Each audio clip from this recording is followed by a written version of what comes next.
So to start off with, just taking a few moments to settle in, thinking about your stance, starting with your feet, and feet are below your hips, not too close together, not too far apart.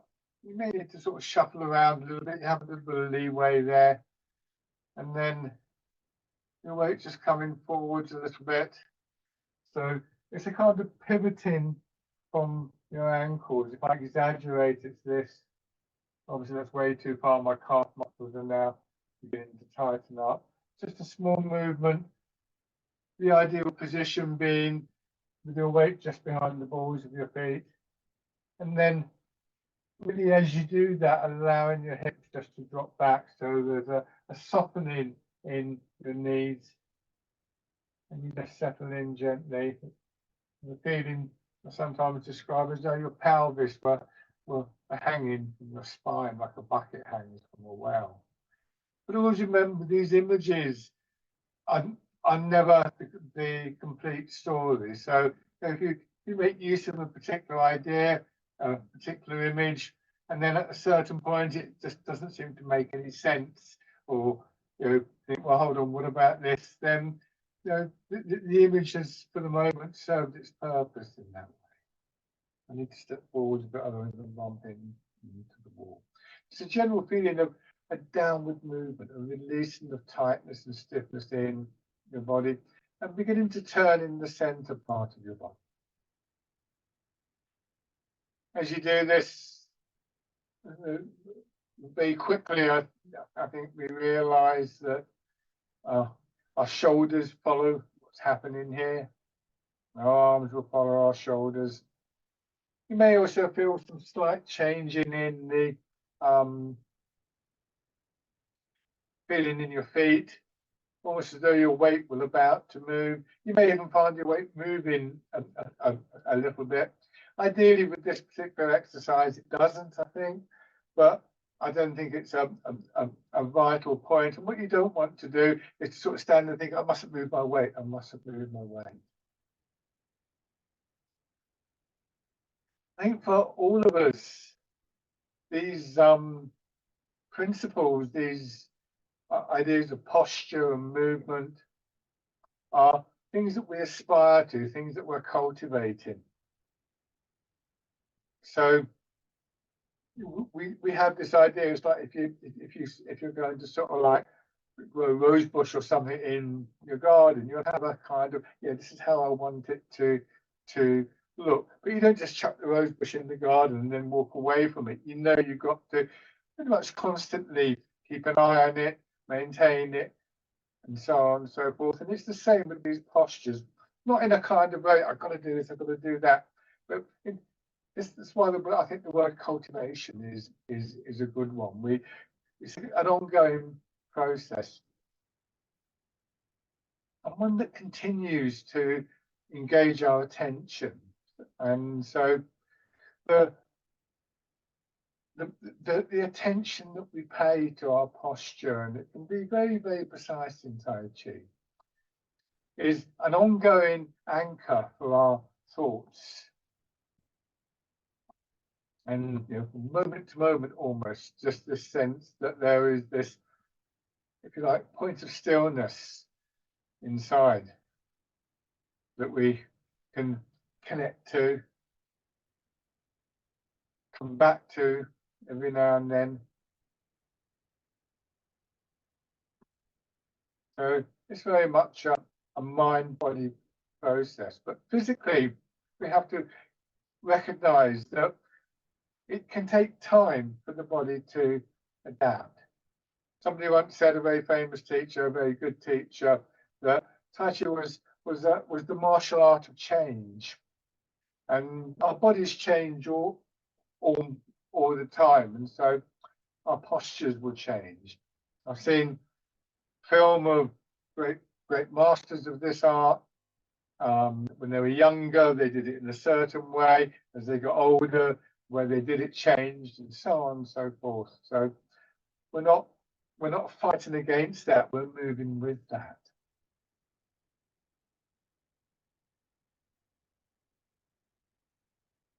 And exercises like this, very simple, they work as a very good physical warm-up, and that's always important.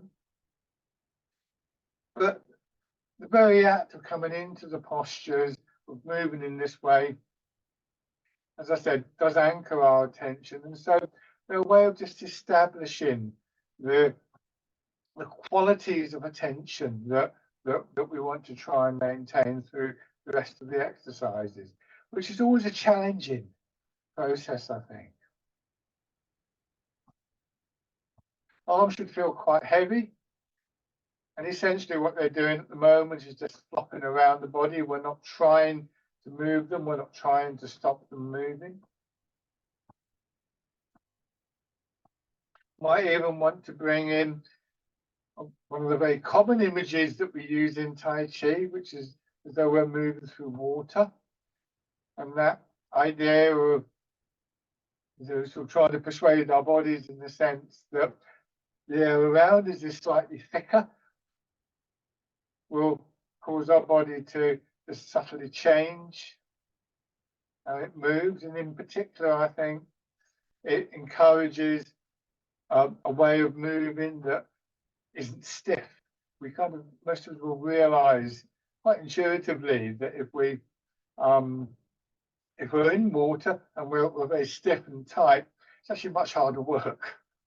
So we're in the same way that if you're in a swimming pool or in the sea, you were walking through the water, you'll develop this kind of strange, softer type quality to kind of flow through the water.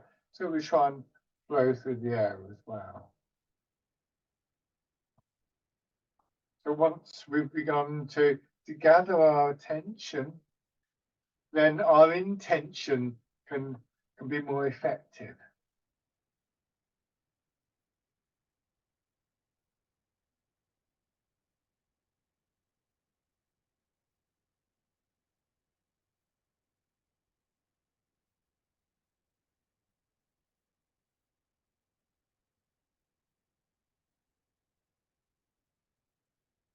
Raise your arms a little bit, no higher than the shoulders, not too far extended from the shoulders, not rigid.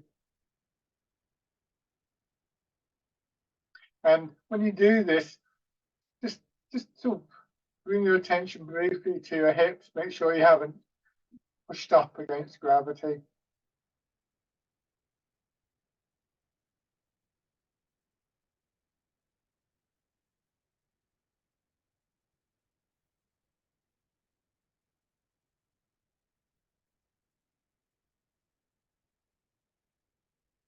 And then the hands down. And now 1 foot forwards. Keep the width of your step about the same in length.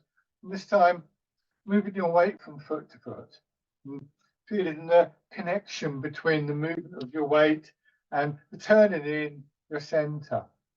Mostly, I think we would turn in the direction that our feet are pointing. You may find it's the other way around. Sometimes if there's a stiffness in the hip, your body will naturally turn away from that. And that's something that we want to gently correct, but not to push hard against it. So for the moment, don't concern yourself with that, but try and get this smooth movement and just try and get this sense of your whole body, your weight moves from foot to foot. It's a little push against the ground. Your center of your body turns. Your arms follow that movement, and so on. So we start to get this feeling of the movement, the rhythm working through the whole of our body with this feeling of connection beginning to build.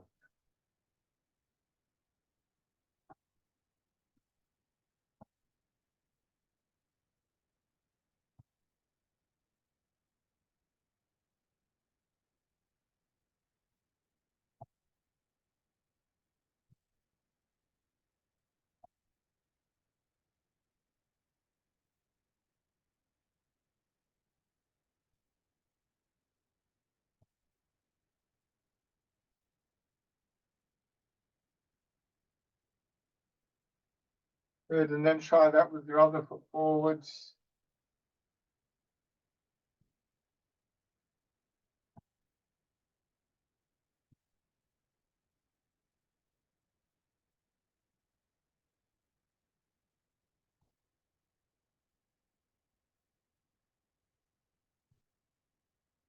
These are useful practices and useful to remember. If you can do them, say, in the morning, you can start to build these qualities at the start of the day.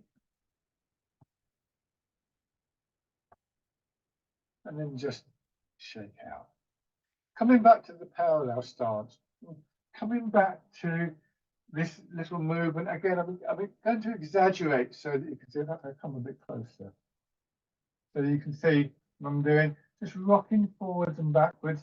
Again, if you can imagine you're in water, then that can be useful. I am going too far. I can feel my heels starting to lift, my toes starting to lift. I wanted to see what's going on. Hands out to your sides, palms forwards. And as you go forward, see how my hands are left behind slightly as they would be if I was in water. And then they come through. And then I go back and my arms follow.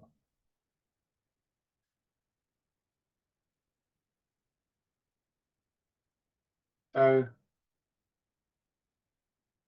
very simple, and again, you can get that sense of a connected rhythmic movement through your body. If you can cultivate that, feel that almost as though it is as though your skeleton, the big bones of your legs, your pelvis, your spine, and your arms are just gently swaying forwards and backwards, and they don't have to move a long way for the rest of your body to follow.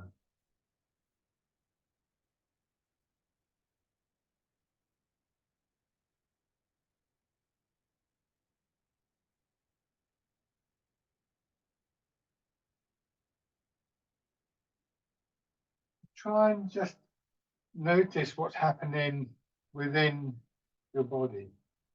So for instance, and I'm not saying you should feel this, but as I go forward, because the arms are left behind, there's a slight opening here. And as they come through, there's a closing there and an opening in my back. So I can start to feel this sense of movement within my body.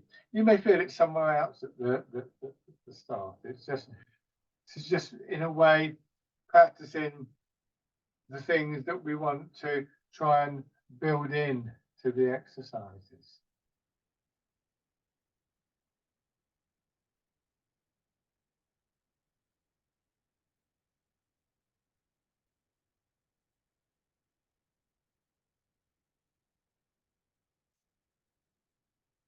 So our weight moving forward moves our arms forward, but also with that slight opening in the chest, that also contributes.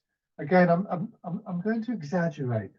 So it will look a bit stupid, really, but you see, my chest is out there. If I now draw my sternum back, see how that works with my arms. Again, that was very exaggerated. My posture was thrown out. These are very subtle movements.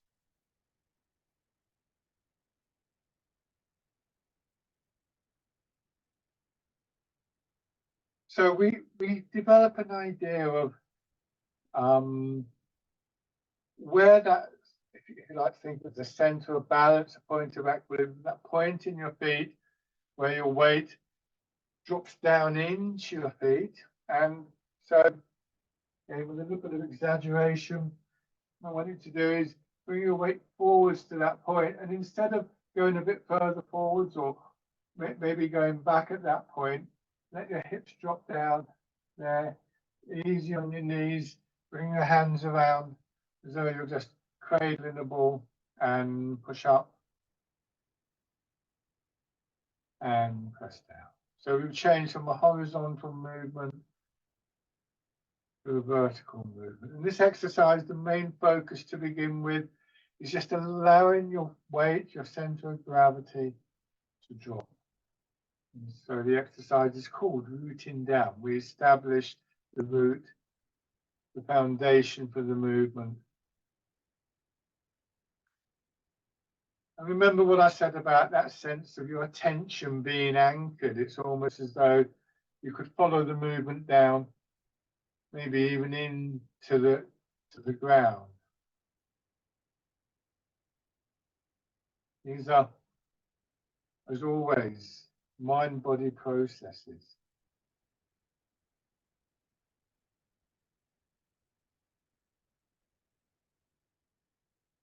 It won't happen every time. If you practice this exercise, what you'll find is that every now and then you get a stronger sense of drop-in as some point of stiffness or resistance releases somewhere in your body. So that gradually this sense of our root deepens. And it's the physical foundation for the whole art in many ways. And you've been doing it for a while. It's really this part of the body, the center of your body, that is dropping down.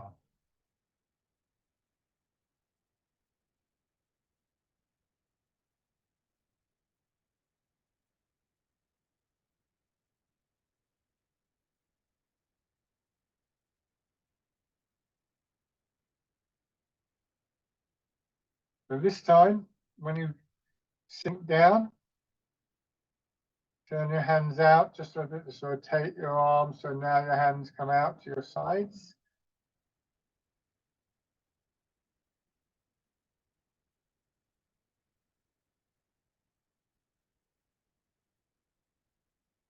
This is the wild goose. If the names of the movements offer an image to you that is suitable, you know, maybe the sort of graceful quality of a bird in flight. Sometimes I think of getting a feather and just waving it up and down and feeling how the feather both resists but also yields to the pressure of the air. Then again, those qualities can start to come into our movements.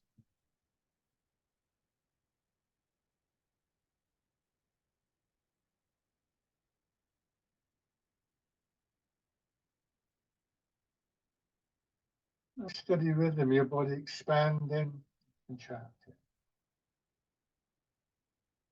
Just aware of those areas of your body that may feel a bit stiff or tight.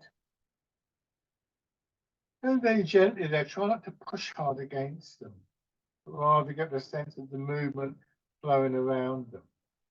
This time, let your hands drop all the way down as you sink down and cross over. It's this part in the clouds.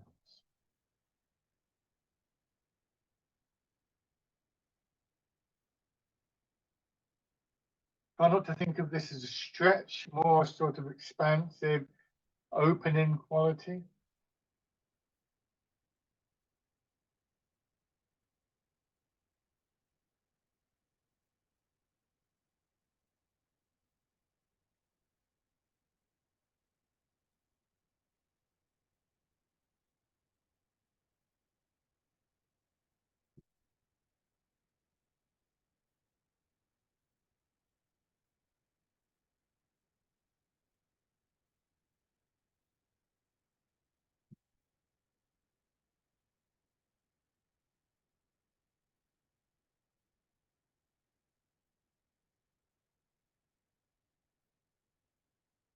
One more time. Expanding, contracting as you sink down. Just be aware of the full weight of your arms hanging from your shoulders. And then as you push up on one side, expanding, arms reaching up and winding around and then drawing down. This is Dragon Plucks the Stars from the Sky. Take your time as you move your attention to the opposite side and draw down.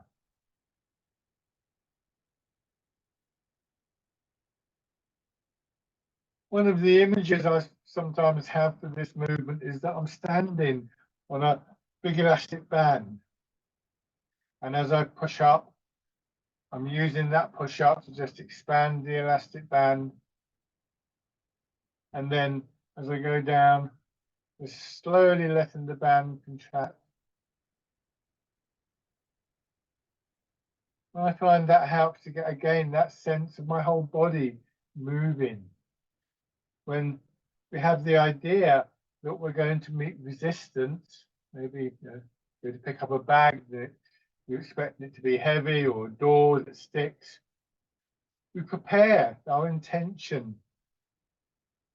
primes our body to move in a particular way, and in particular it will tend to produce a more holistic movement, shall we call it.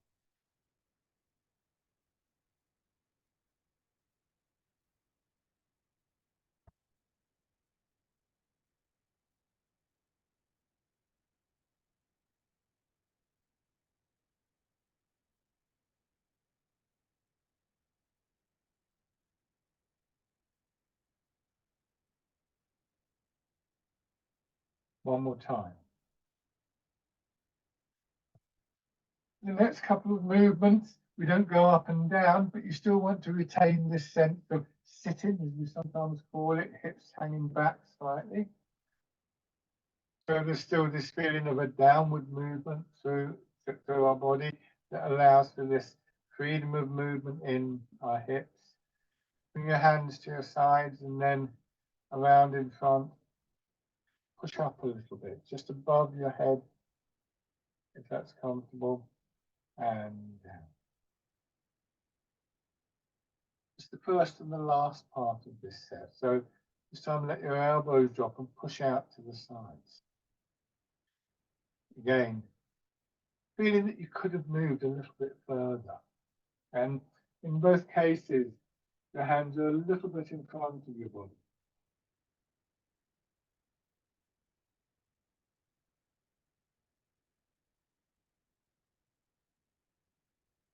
So keep that feeling in your back that it's broader, longer than the front of your body, no strain on your chest.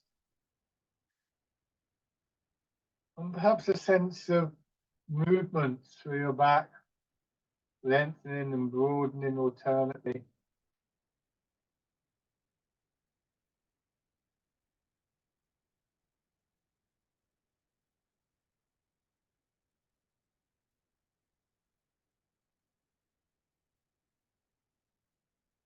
And so now this time, as you push out to the side, also turn in your hips and try not to lose that sense of movement in your back. Coming back to the center and then turn the other way.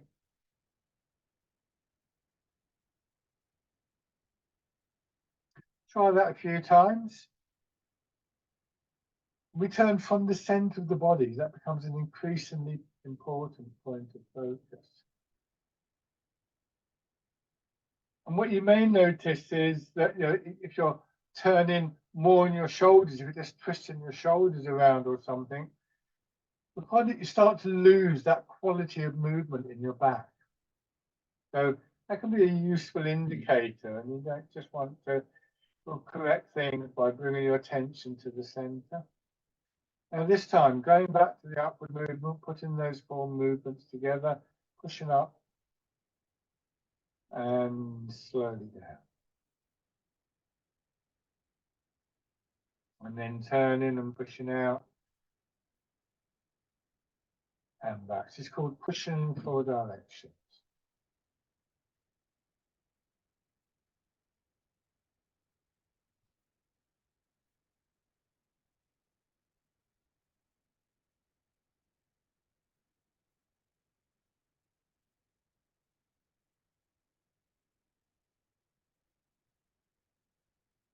Notice if you're speeding up.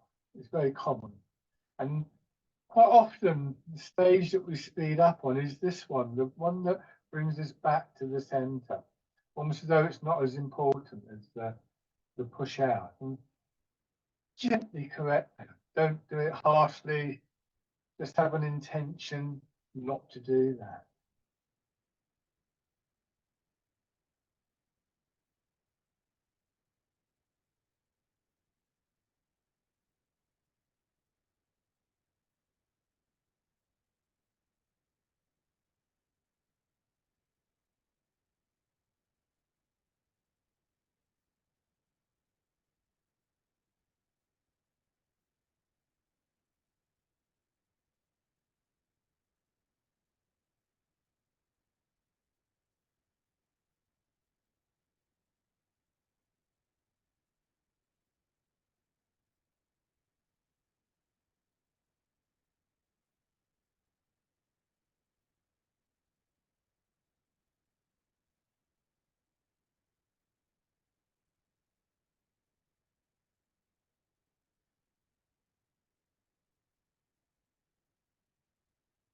Do one more round.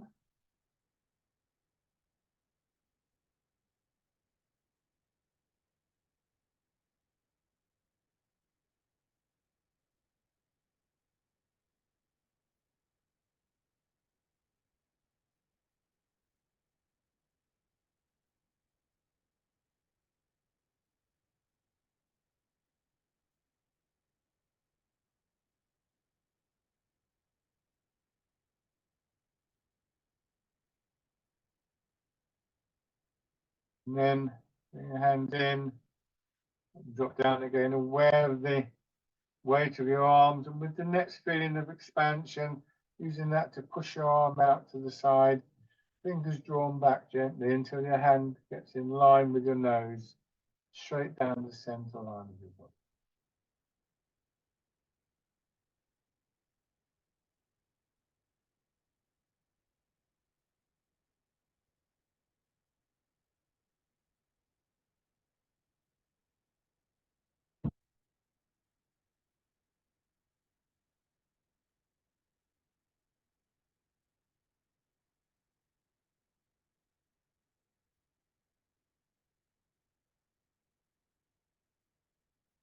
Then if it's comfortable, when you get to this top point, you could add in a little turn.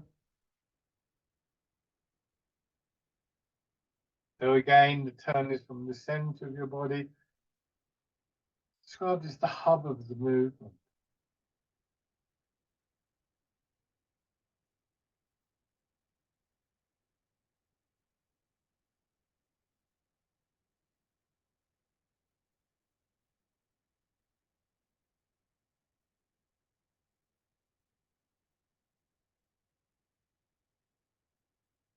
And then changing sides.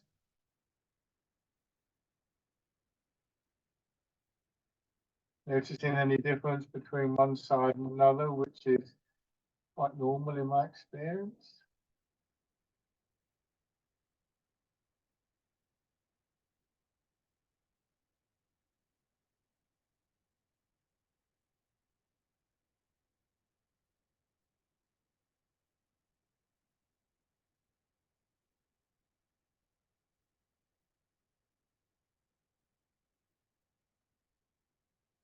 And then adding the turn.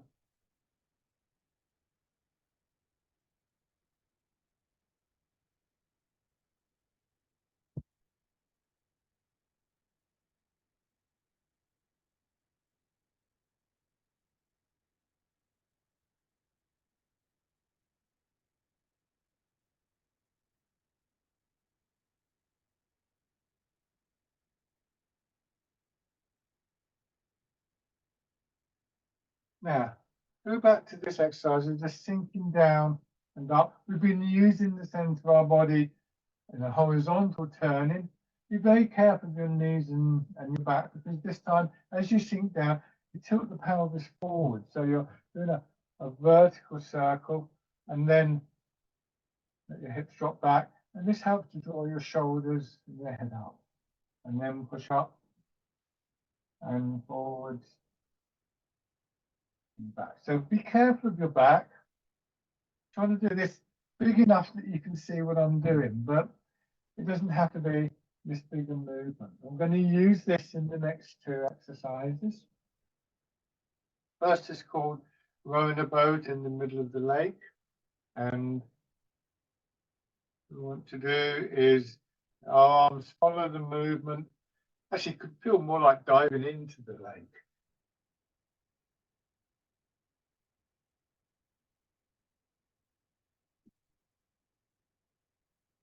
Easy and gently.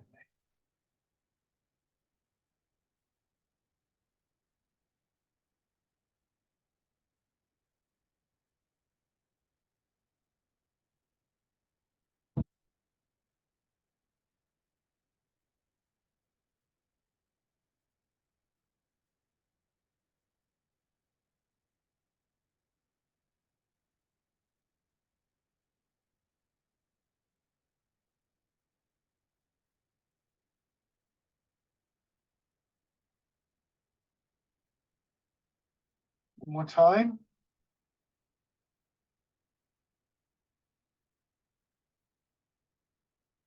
And then hands resting in front of your hips, you turn, push the hips back, push the hands forwards, swing the hips around, and then come back to the beginning, and then go the other way. So you're drawing your arms around a nice smooth circle.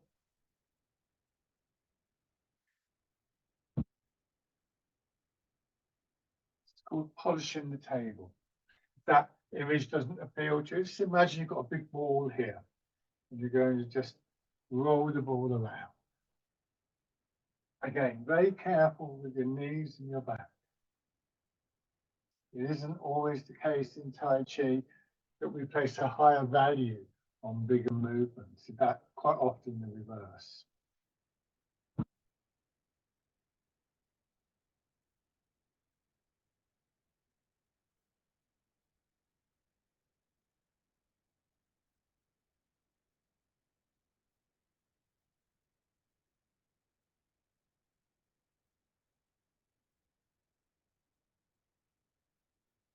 One more round of this, so one more in each direction.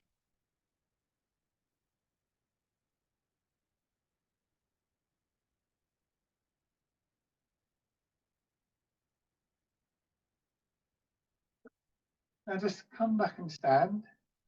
Let your arms drop down. Just see how this posture feels to you now that you've been just doing half an hour's worth of these practices. Take a couple of slow, gentle breaths if it suits you. Focus on your breathing.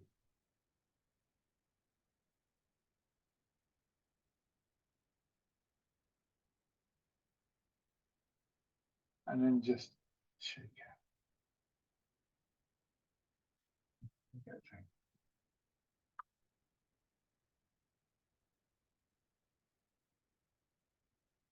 So once again, we want to try and find a way of moving in this way, just as we might move in everyday life. So once again, changing the stance, feet to hip width, and imagine parallel lines going through your feet. We sometimes refer to them in Tai Chi as tram lines. Turn one foot out. This is an angle that you could play about with, so it's not, there are variations there depending on what suits you. And step straight forwards with the other foot. To begin with, have that foot pointing straight ahead. And as much as possible, keep your upper body facing that direction. You'll probably find, if you're new to this, that there's a slight kind of twist there. Don't strain against that. And then once again, as we did earlier, but more slowly, moving your weight from front to back.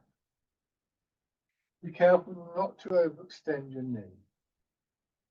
So I want to stop here with my knee above the ball of my foot. I don't want to go to here because it can start to strain the knee and I will start to lose stability.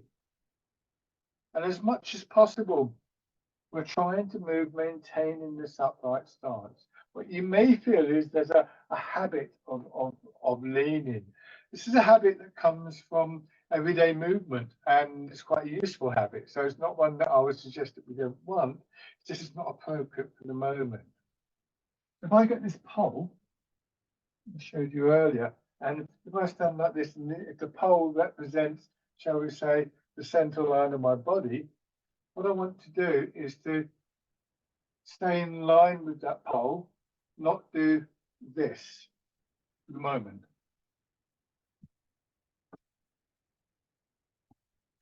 So we find that we're able to begin to move with that sense of the root, that sense of alignment with the pull of gravity.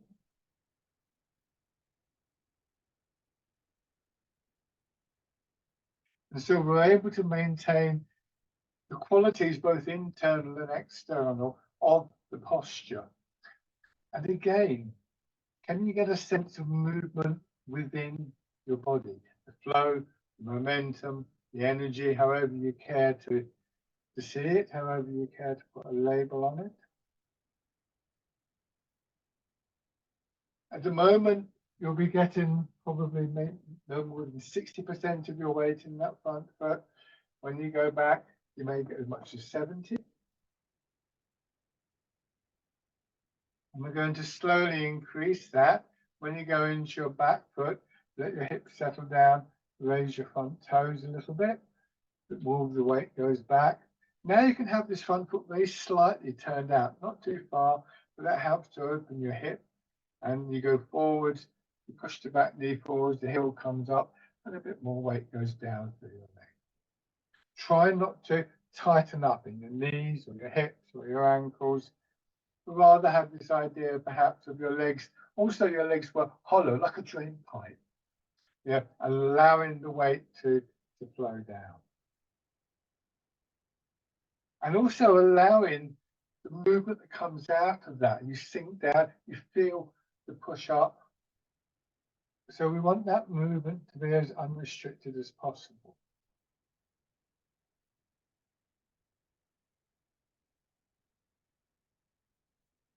In Tai Chi, we refer to the leg that carries the majority of the weight as the full leg, and the other leg as the empty leg.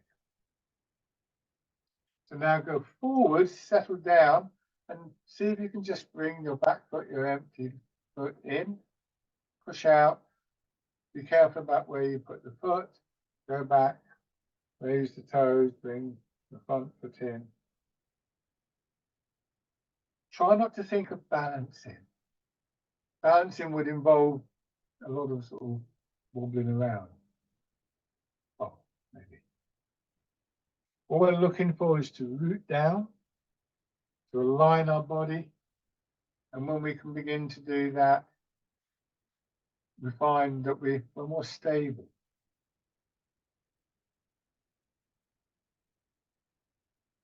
You might want to leave foot up, or you might want to just put the toes down and check your posture there. I would do both.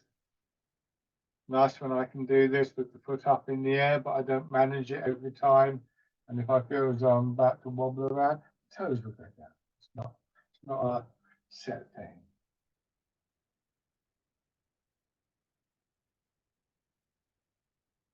And shake out. Now have your other foot forwards.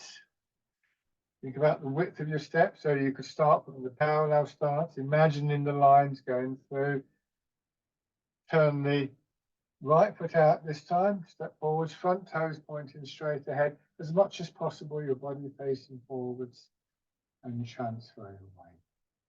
And again, as your weight goes in, just notice whether maybe you're tightening your knee or something, very gently, and it takes a while to build this up.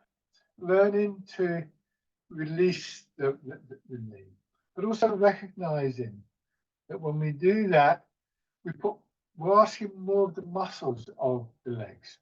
So we can only really comfortably get that sense of release to the degree that our muscles have begun to condition for it.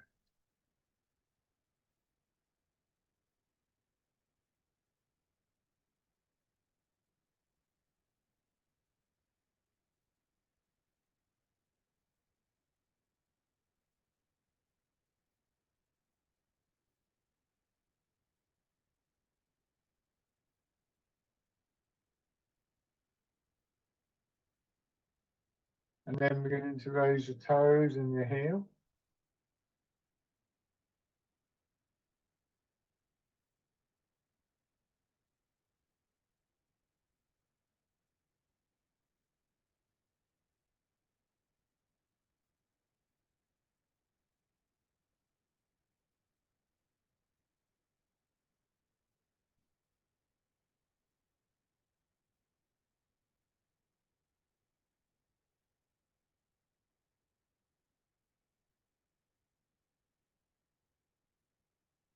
And stepping in.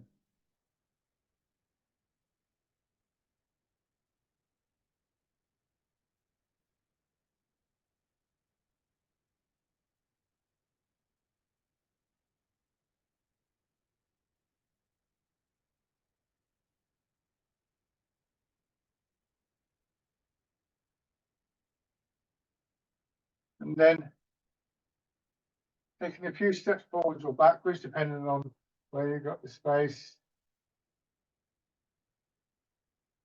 Bring the foot in, and the foot sweeps through in a semicircle. It's almost like, you've dropped something in the long grass and you're trying to see if you can find it, but you're not looking down.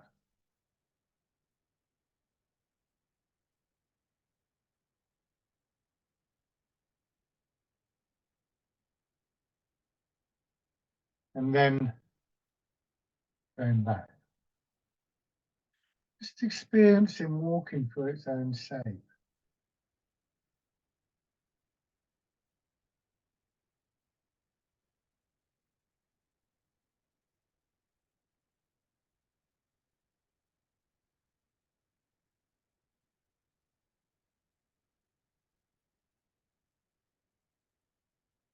And bringing the feet parallel.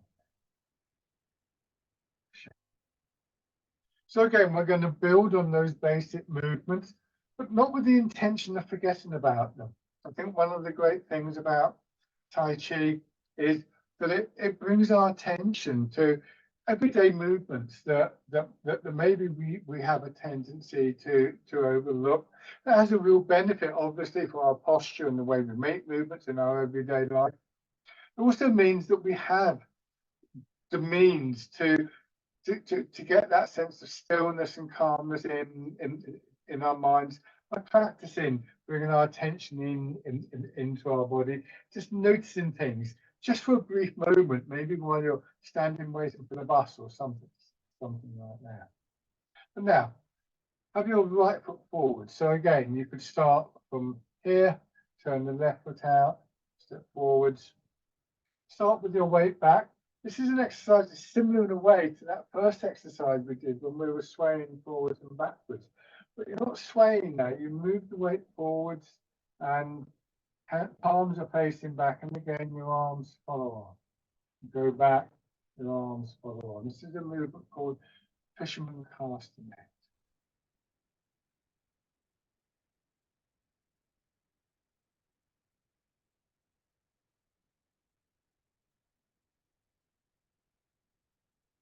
And again, just trying to feel that one way or another, your whole body is engaged with the movement.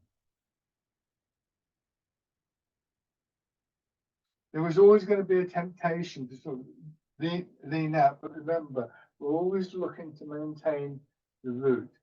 This is not really an exercise where we try and lift the arms. They'll naturally swing through a curve. But we're not trying to lift them up. And if you wanted your arms to go further, what we would do in Tai Chi, and again, I'll exaggerate, I get to here maybe if I can sink down more, release tension more, then maybe I can get my arms a little bit further.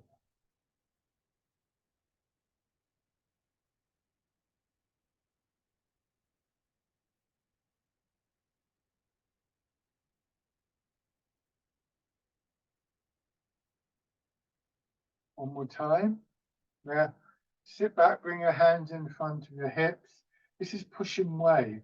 The same idea, but you're pushing your arms forwards and they swing up and then drawing back. It's your legs, movement of your weight that's moving your arms. Shoulders remain nice and open. You can feel the movement through your shoulders, of course, but not straining in them or in your back or in your arms. But it does have a slightly stronger feel than the last exercise.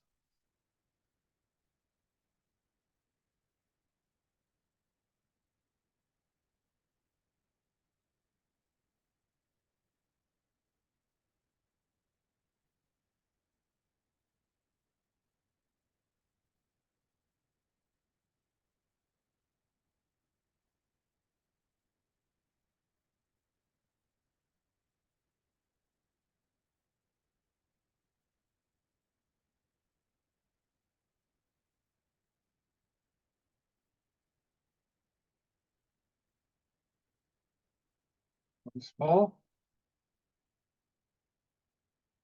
Coming back this time, turn your hands palm down and turn in the direction that the back foot is pointing. Go forwards, turn, and use the movement to draw your left arm around in a circle.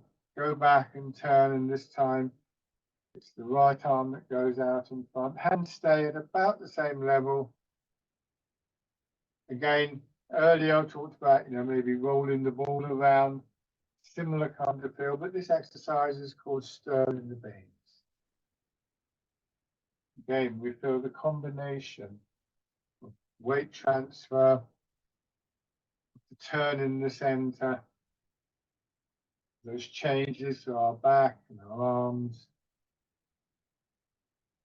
giving us the total movement.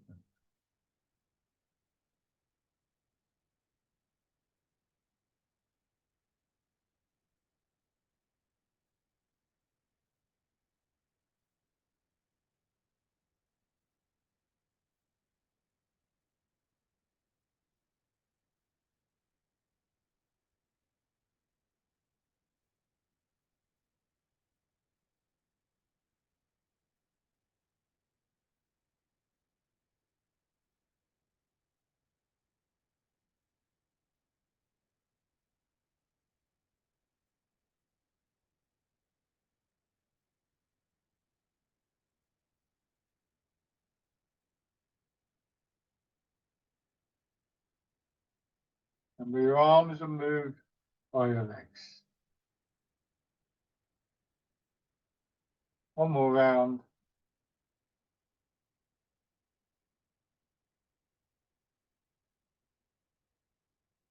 Give your legs a shake. So let's do those on the other side. So turn your right foot out, step forwards with your left foot, sink back, hands hanging down, arms feeling quite heavy.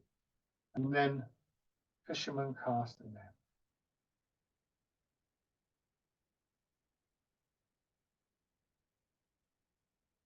If any of the ideas, if any of the images that have come up were useful to you, sometimes it can be quite good to just remind yourself of them.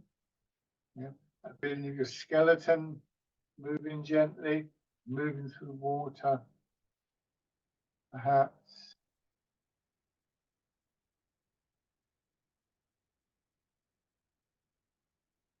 Remembering that sense of the flow, the rhythm.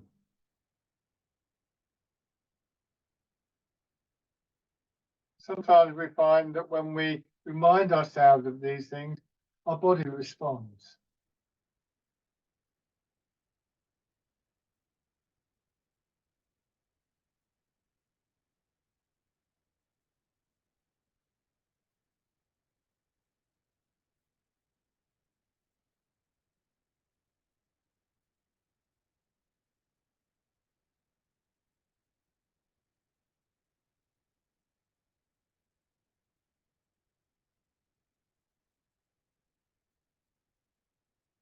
One more time. Coming back, taking the time, just making the change into pushing wave.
One more time. Now as we come back, we start to turn in the center, turn the hands, palm down, and stir in the beats. Letting the turn in the center of your body guide your shoulders guide your arms. If you look carefully at what I'm doing, you'll see that actually my hands don't move that much independently. I'm not going out there or anything like that. Staying relative to my body in quite a small area. And one of the things that we find in Tai Chi is that when we can do that, when the arms don't dominate the movement, we refer to the arms as being quiet. And when the arms are quiet, that means that other movements elsewhere in the body, the flow of the energy, become more apparent. Like being if you're in a room and you're talking to somebody else has this booming voice, or maybe there's music playing, and the external noise means that you can't hear that person properly.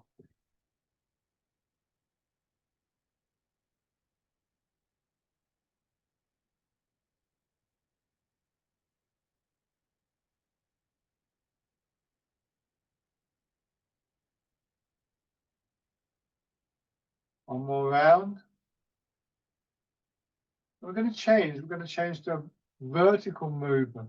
Drop your hands down, let them come up, go forwards, down towards your front hip. Turn, so your hands come up, bring the back foot in, or you can do this going backwards as well. You step and you go, well, in my case, go forwards. Your arms making a kind of figure of 8 type movement. Not too high, not too far from your body. And if you're comfortable with this, what you might want to do is just let your hands, it feels as though your hands are drawing your knee up and then down. And then draw up. Your arms are too extravagant. You'll lose that alignment and you'll lose the stability of the movement.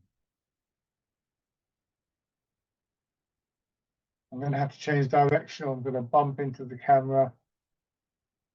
And now, stepping back, in my case,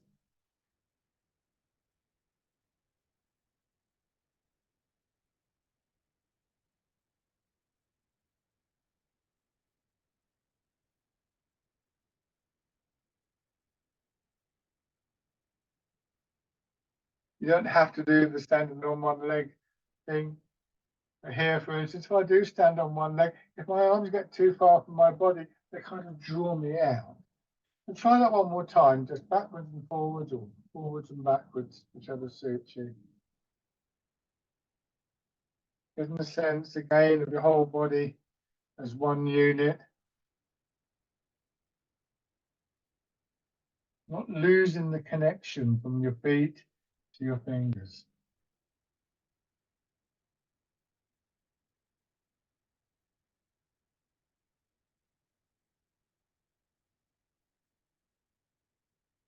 I'm going to change direction.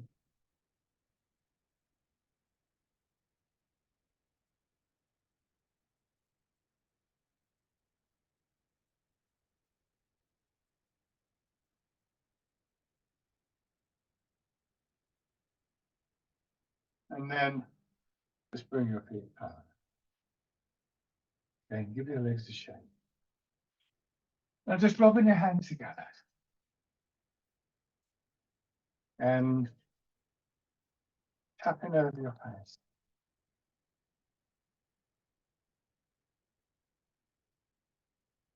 Over your head and neck.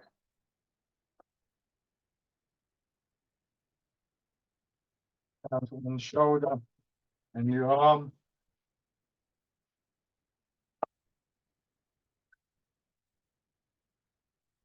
And then on the other side.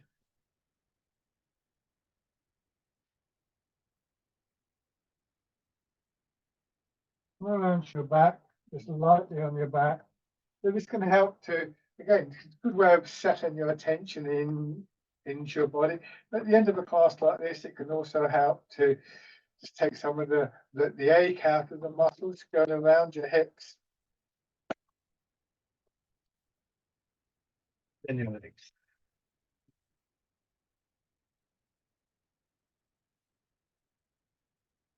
Very light on your belly. And then in the upper part of the chest. And shake. Okay, so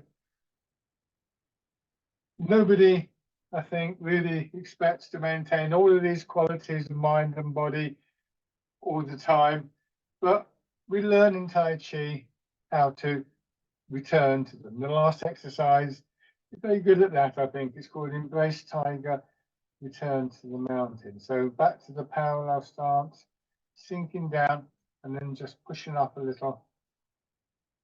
Bringing your arms round as though they're going to hold a ball against your chest. Drawing in, hands palm down, sinking down. Again, as though you're pressing the ball down. Resting for a short moment here before we start again.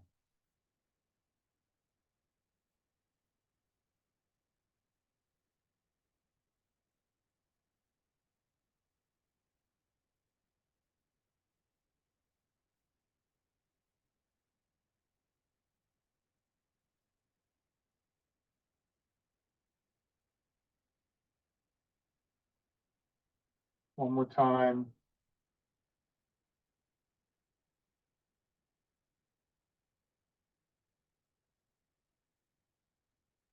And just stand aware of the weight of your body flowing down. Soften your knees and your hips. And be aware just of taking a couple of slow, gentle breaths.